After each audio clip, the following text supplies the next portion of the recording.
Salve, minha rapaziada, e aí, tudo bem com vocês? Mais um vídeo aqui do canal Brown Fogo, Daniel Brown falando, madrugada de sábado para domingo, 1 da manhã aqui já do dia 6 de agosto, né? Então obviamente vocês vão assistir esse vídeo no dia 6, né? Vai decorrer, né, o dia inteiro, né, aqui no canal Brown Fogo. A gente só volta se acontecer alguma coisa muito fora da curva, tá legal? Mas vamos falar desse Botafogo e Cruzeiro, tá legal? A gente vai falar aqui dos relacionados da equipe do Botafogo, tá? A gente vai falar aqui um pouquinho sobre o time que o Botafogo vai colocar a campo, tá? O time que o Cruzeiro vai colocar a campo, é muito importante isso, a gente falar um pouquinho sobre a equipe do Cruzeiro, o que ela pode nos proporcionar. Não vai ser um jogo fácil. Ah, mas é o Cruzeiro, sei que o Santos também era e o Botafogo quase perdeu o jogo. Então, não tem adversário fácil, cara. Ah, o Botafogo é de 4-1 do Coritiba, Brown, beleza, mas num determinado momento ele se cagou um pouco. Então, cara, não tem adversário fácil, o Cruzeiro é bem treinado, o Cruzeiro tem problemas no seu ataque, mas justamente isso, consegue atrair o adversário para conseguir ter terreno, é um time objetivo, é bem treinado, pode ter algumas oscilações, mas é um time que, assim, a gente não esperava o Cruzeiro, né, tendo o campeonato que está fazendo. O Cruzeiro, há 2 rodadas, teve a chance de entrar no G4, acabou empatando com o Coritiba, tropeçou, né? Então, assim, a gente não esperava o Cruzeiro fazendo esse campeonato nessa volta na Série A, tá legal? A gente vai falar aqui um pouco sobre isso, mas primeiro eu vou ler aqui a relação do Botafogo para vocês, para a gente discutir algumas situações. Se inscreve aqui no canal Brown Fogo, deixa o like, ativa o sininho para você não perder absolutamente nenhuma novidade e vamos para cima, porque a gente tem os relacionados para Botafogo e Cruzeiro, para Cruzeiro e Botafogo, melhor dizendo, no Mineirão, e também Guarani do Paraguai e Botafogo, tá legal? Antes, importante, uma nota oficial, né, cara, de uma publicação de um vídeo que eu fiz, eu publiquei no TikTok, eu publiquei no meu Twitter, né, da minha preocupação em relação ao trajeto que foi indicado pelo perfil oficial da Minas Arena, do Mineirão, para que a torcida do Botafogo vá ao estádio. E passa por 2 ruas que são repletas de organizadas do Cruzeiro. E todos os cruzeirenses falando que era uma atrocidade. Aquilo que a Minas Arena estava indicando. A Minas Arena respondeu que foi uma orientação da polícia. Eu continuo achando um absurdo. A polícia disse que é uma orientação de um novo trajeto, que eles vão fazer o policiamento adequado para que a torcida do Botafogo entre em segurança. Eu ainda tenho muito temor em relação a isso, mas vamos embora. Seguinte, dado aqui o esclarecimento, que a gente, porra, como jornalistas tem que dar o esclarecimento, né, a versão das 2 partes, isso é óbvio, né?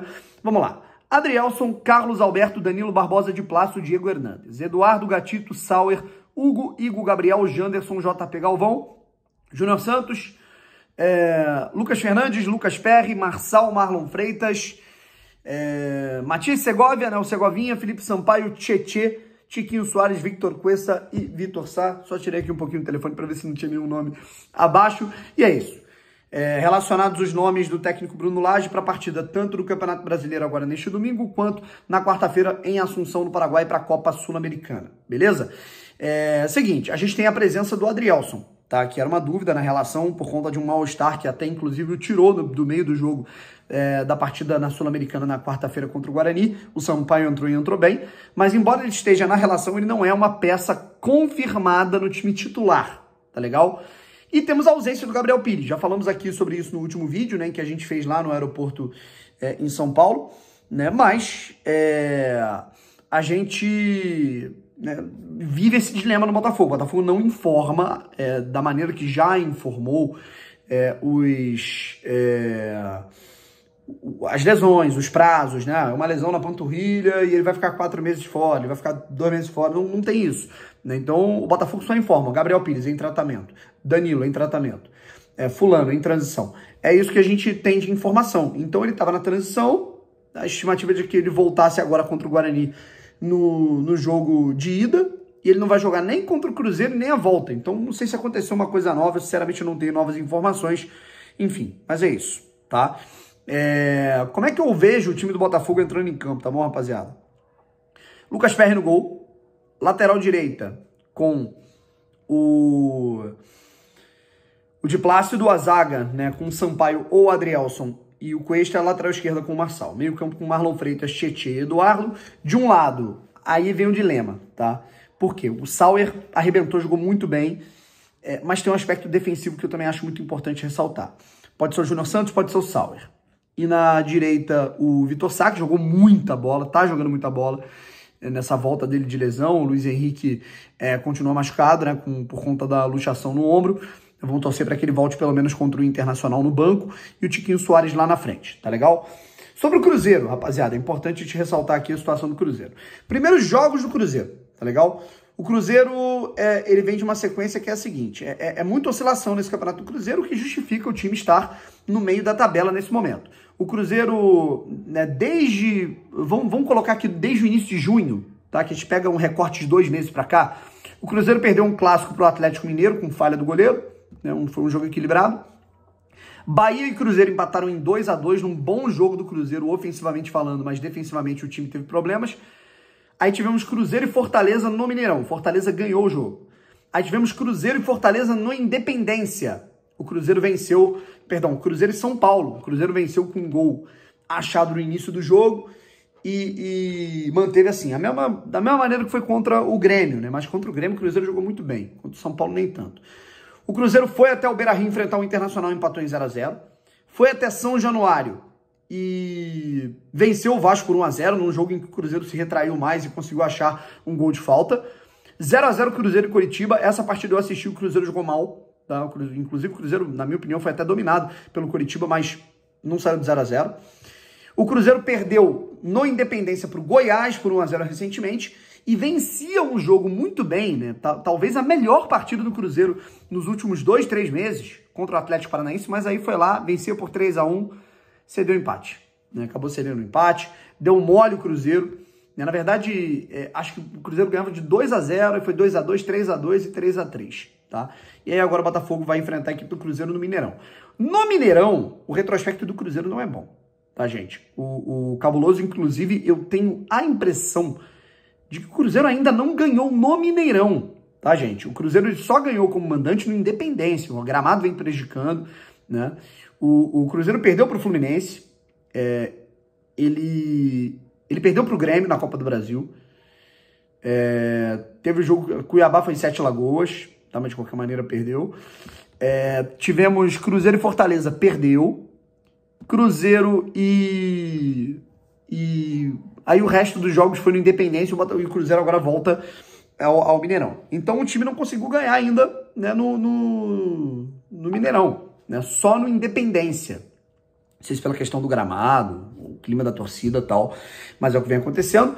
Cruzeiro nesse momento, tá, gente, é o 11º colocado com 23 pontos, tá a 3 pontos, por exemplo, do 8º colocado, que é o São Paulo, e tá a 5 pontos ali do G6, né, que nesse momento tem como 6º colocado o Atlético Paranaense.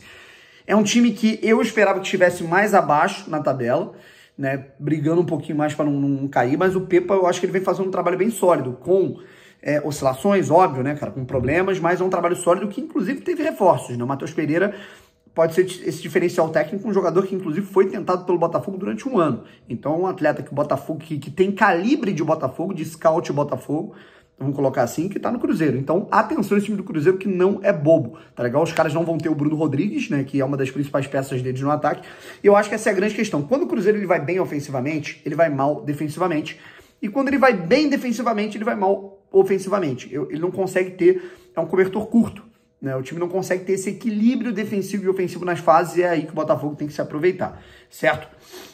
Tem que ser letal do jeito que geralmente é, beleza? Sobre o time do Cruzeiro, tá bom? A gente vai ter os seguintes desfalques nessa equipe do Cruzeiro que vai enfrentar o Botafogo. O Bruno Rodrigues está com problema no joelho, tá? Portanto, ele não joga como titular. E a gente também vai ter a situação da suspensão, né, eu acho que é do Wesley, é isso mesmo, do Wesley, e há a possibilidade de retorno do Gilberto, centroavante. Lembrando que o Henrique Dourado, nessa semana mesmo, ele rescindiu o seu contrato com o Cruzeiro. E aí, por conta dessa suspensão do Wesley, a gente pode ter uma mudança no sistema tático, no modo de jogo da equipe do Cabuloso, tá? Anderson, William, Neres, Luciano Castanho e Marlon, tá? Matheus Jussa, Felipe Machado ou Matheus Pereira e Lucas Silva. Matheus Pereira, portanto, podendo ser titular, tá? Matheus Vital, Arthur Gomes e Gilberto ou o Rafael Elias, tá legal? É um time que tem algumas peças interessantes. O Matheus Vital tem uma boa bola parada, tem um bom chute fora da área. O Matheus Pereira é muito forte. né? O Lucas Silva também é bom jogador. A gente tem o Marlon, que na minha opinião é um dos melhores laterais do campeonato. Então, assim, é um time que ele não é bobo, tá? É um time que ele não é bobo e a gente tem que ficar atento, sabe? É muito importante que o Botafogo fique atento, principalmente nessa recomposição, porque se o Sal é jogar do lado direito, a gente vai ter que ficar atento com essa dobradinha ali. Marlon, que é um jogador muito criativo, né? E o Matheus Vital, que cai muito por ali também. Então, é importante que o Botafogo cuide um pouco daquele setor, tá legal? É isso, rapaziada. E tem arbitragem também, é importante a gente destacar aqui a arbitragem, tá? Com o Rafael Klaus, árbitro do jogo. A gente vai ter Marcelo Carvalho Vangassi como assistente número 1 e o Daniel Paulo Zioli, o assistente número 2, e o VAR, árbitro de vídeo, Rafael Traci, tá legal? Um abraço, tamo junto e fui.